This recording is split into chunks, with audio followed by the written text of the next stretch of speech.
Alright, so this week what we're going to do is we're going to do a video for you guys on how to set up frilled dragons. These two here are my adult pair from home. These are not for sale. These are my personal frilled dragons, but these just go to show you just how big the common Indonesian frilled dragon will get. Most frilled dragons that you see in captivity today or available for sale today are going to be farmed babies or originally wild caught animals from Indonesia. This is my big adult male. As you can see, he's got this nice big head. His frills are actually a lot longer. And he's basically just a lot bigger than the female, who has a bit of a shorter, blockier head, and her frills are a little bit shorter than his are. The coloration, I've kind of seen them be both colors for both genders, so that in and of itself isn't necessarily going to be an indicator of gender. But you can tell a lot by size. The males will get between 30 and 36 inches for a big mature adult male, whereas females really aren't going to get a whole lot bigger than this one here. What you see here is I've got some of the fixtures and stuff that you're going to need. When it comes to frilled dragons, lighting them is going to be one of the more important aspects of their care.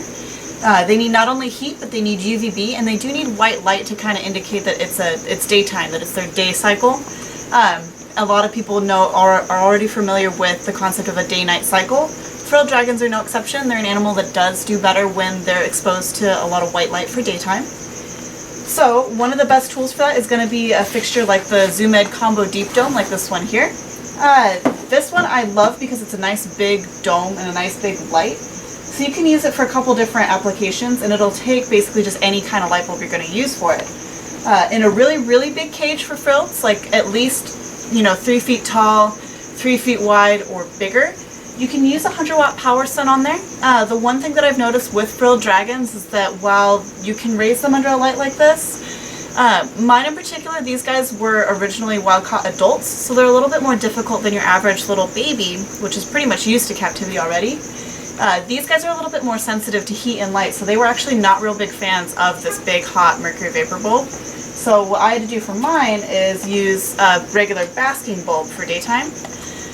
Pretty much it's the same amount of wattage. These lights are going to be a little bit hotter, a little bit brighter, but they do produce a ton of UVB, which if you're raising a baby animal up into adulthood, that's perfect, because basically the UVB is going to help them grow and maintain their bones and be able to properly digest calcium and vitamin D3, all that kind of fun stuff.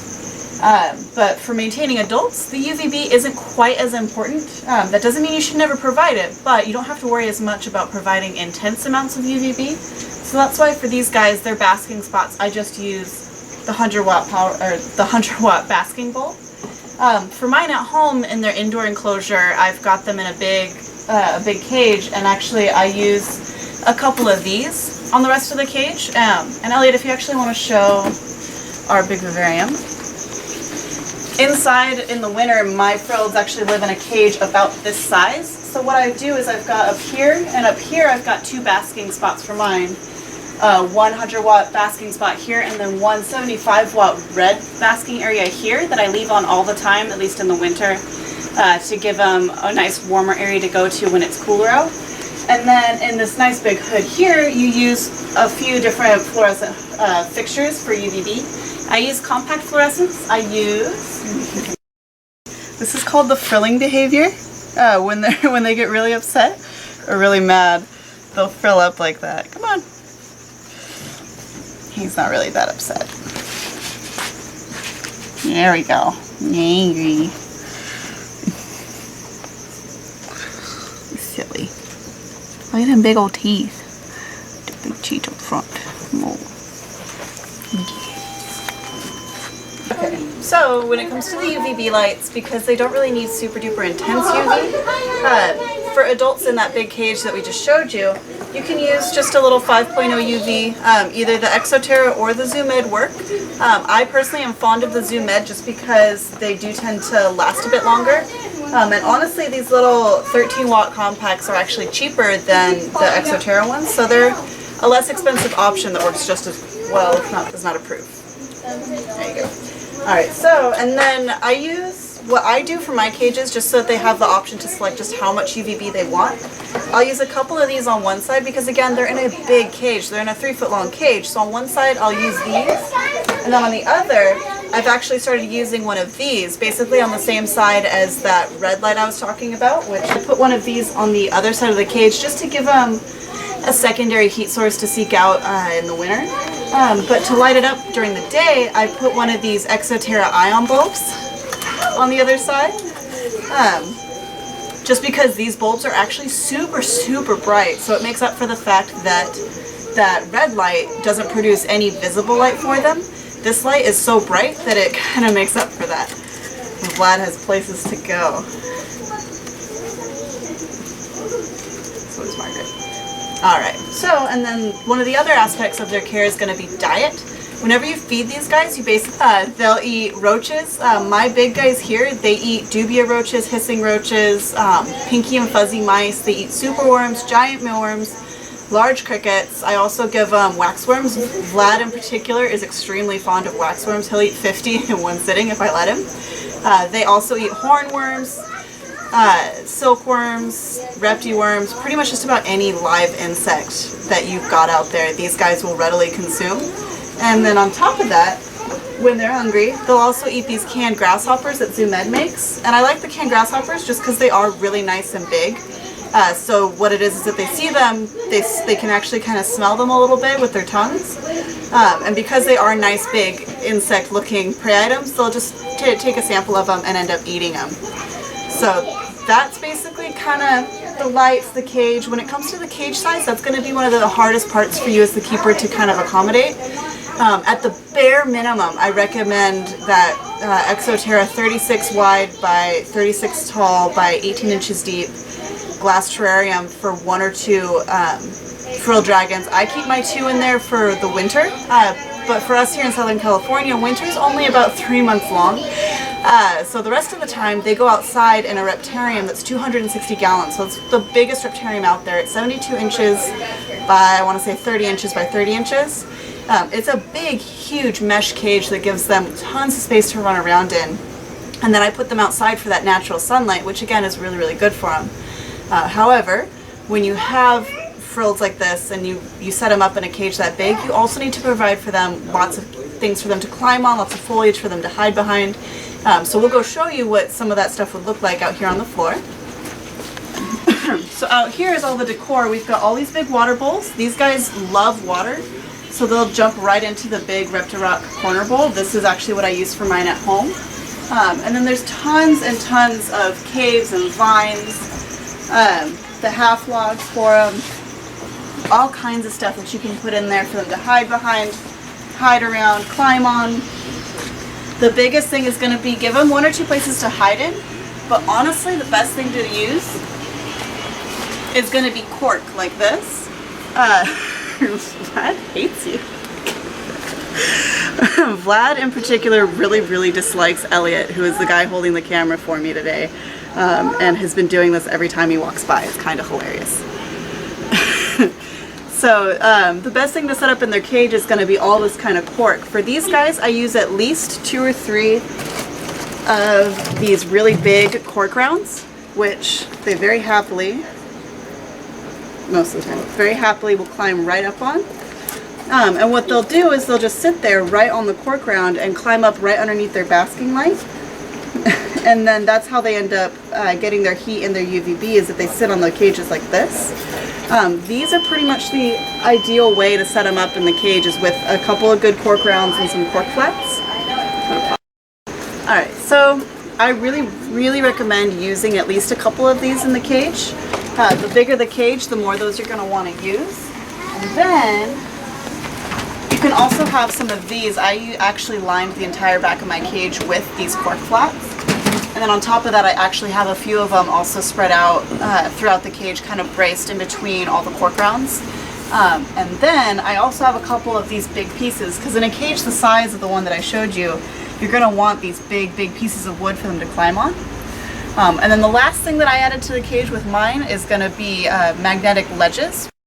And then I used a few of these magnetic ledges here. Basically these you can use to rest your big pieces of cork flats against, and then this one is actually nice and big, and what they'll do is they'll climb inside of it, poke just their faces out, and they'll just hang out there and watch what's going on for the day. So these are definitely something cool to add to your cage that does really help with adding height and lots of stuff for them to climb on further up. And then what I use for substrate for mine at home is a combination of the Uvb cypress mulch, the Eco Earth for moisture, and then I also toss in some of the orchid bark, just because the texture of all three combined is kind of what I have found to be a nice happy mix, and it kind of makes it not only moist, but it also allows for basically just sturdiness. The bedding lasts for a long time. I spot clean poop when I see it, and just add more as I need to, and I honestly only clean out the entire cage of substrate every about 3 to 4 months. The other aspects of care to consider for frilled dragons is that they do require really high humidity. My guys here get a fogger running on their cage for a couple hours a day, and on top of that I spray the cage down at least once a day, usually twice. And on top of all of that, I also give them a shower at least a few times a week.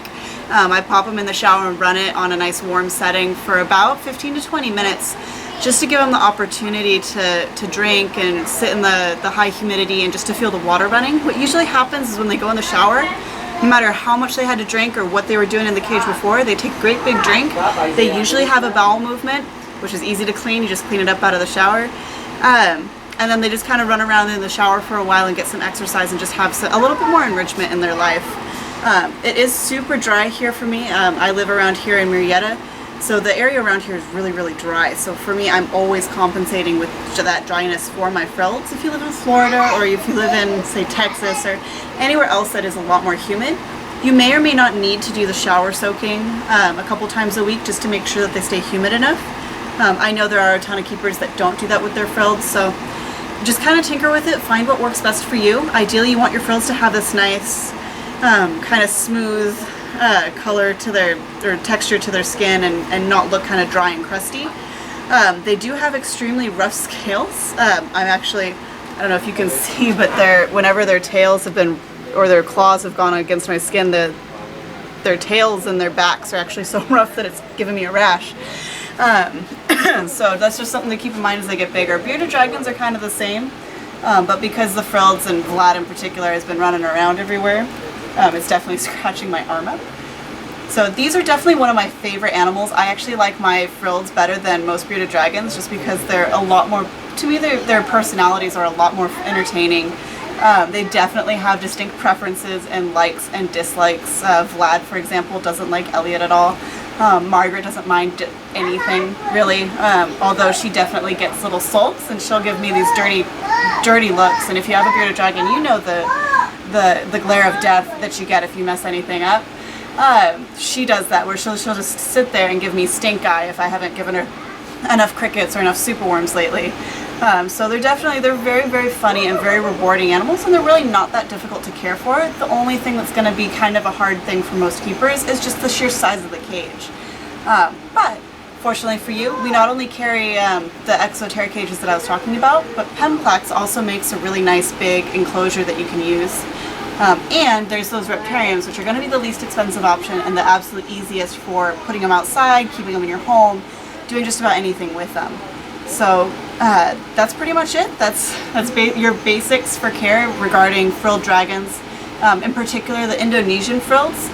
I have not personally kept or worked with the Australian frilled dragons, so I couldn't tell you for 100% certainty that all of this will transfer right over, that the Australian ones need a high humidity, or they don't like the same intensity of light. Honestly, Australian frills probably would love a big, hot, high temperature basking light. That power sun would be perfect for them. But these guys are from Indonesia. They are from a little bit more humid of an area, much more tropical place, so you're going to want to take care of them just a little bit differently. And there you have it. That's how you take care of Indonesian frilled dragons. If you have any questions, make sure you visit our website. And don't hesitate to sign up for the Reptile Times. We actually just had a big, extensive article that I wrote and researched myself that we featured just a couple months ago. You can sign up for the Times at www.thereptiletimes.com. It's actually completely free, and we send it out every month, so it's really a really nice, fun, easy way to get up-to-date and the most current reptile information out there.